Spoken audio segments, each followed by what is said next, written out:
మా college sem holidays అయితే ఈరోజుతో complete అయిపోయాయి. సో రోజులోనే నేను కాలేజ్కి అయితే వెళ్ళిపోయాను. అప్పటికి కాలేజ్ గేట్స్ అయితే ఓపెన్ చేయలేదు. సరే కదా అని ఓపెన్ చేసి లోపలికైతే వెళ్ళిపోయాను. లోపల అంతా నిర్మానుష్యంగా నిశ్శబ్దంగా ఉంది. అదేంటి కాలేజ్ అంతా నిర్మానుష్యంగా నిశ్శబ్దంగా ఉంది అని వాచ్మెన్ అయితే అడిగేశాను. ఈరోజు కాలేజ్ ఫస్ట్ డే కావటంతో స్టూడెంట్స్ ఎవరు రాలేదు అని చెప్పాడు. అవును, అప్పటి నుంచి కాలేజ్ అంటున్నాను. మా కాలేజ్ నేమ్ ఏంటో తెలుసా? ITM university, Gwalior. సో ఇక్కడ ఎండలైతే అదరగొడుతున్నాయి. ఇంకా చేసేది ఏమీ లేక దగ్గరలో ఉన్న ఒక క్యాంటీన్లో ఐస్ క్రీమ్ అయితే తీసుకొని అలా తినుకుంటూ కూర్చున్నా.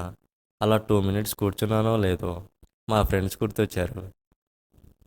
కొంచెం ఎమోషనల్గా ఉంది.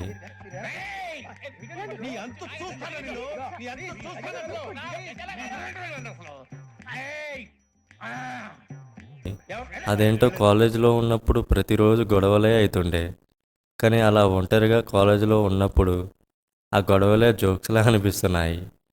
ఇంకా చేసేది ఏమీ లేక తిరిగి హాస్టల్కి అయితే వెళ్ళిపోయాను. That's it for today guys. For more videos subscribe our channel.